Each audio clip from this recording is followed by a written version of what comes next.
एक बार भगवान बुद्ध जेतवन विहार में रह रहे थे। भिक्षु चक्षुपाल भगवान से मिलने के लिए आए थे।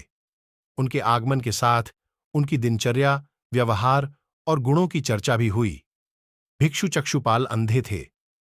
एक दिन विहार के कुछ भिक्षुओं ने कुछ मरे हुए कीड़ों को चक्षुपाल की कुटी के बाहर पाया और उन्होंने चक्षुपाल की निंदा करनी शुरू कर दी कि उन्होंने इन जीवित प्राणियों की हत्या की।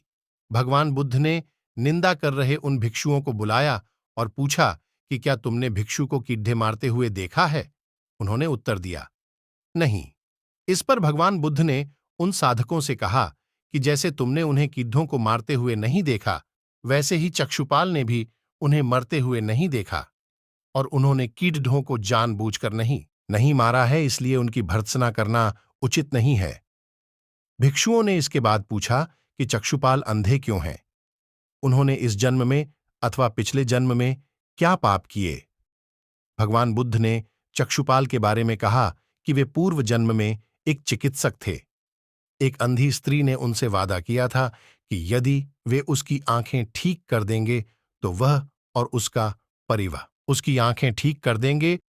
और उसका परिवार उनके दास बन जाएंगे।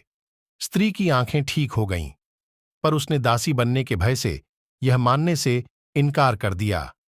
चिकित्सक को तो पता था कि उस स्त्री की आंखें ठीक हो गई हैं। वह झूठ बोल रही है, उसे सबक सिखाने के लिए या बदला लेने के लिए। चक्षुपाल ने दूसरी दवा दी। उस दवा से महिला फिर अंधी हो गई। वह की तनाही रोई पीटी, लेकिन चक्षुपाल जरा भी नहीं पसीजा। इस पाप के फलस्वरूप अगले जन्म में चिकित्सक को अंधा बनना पड़ा।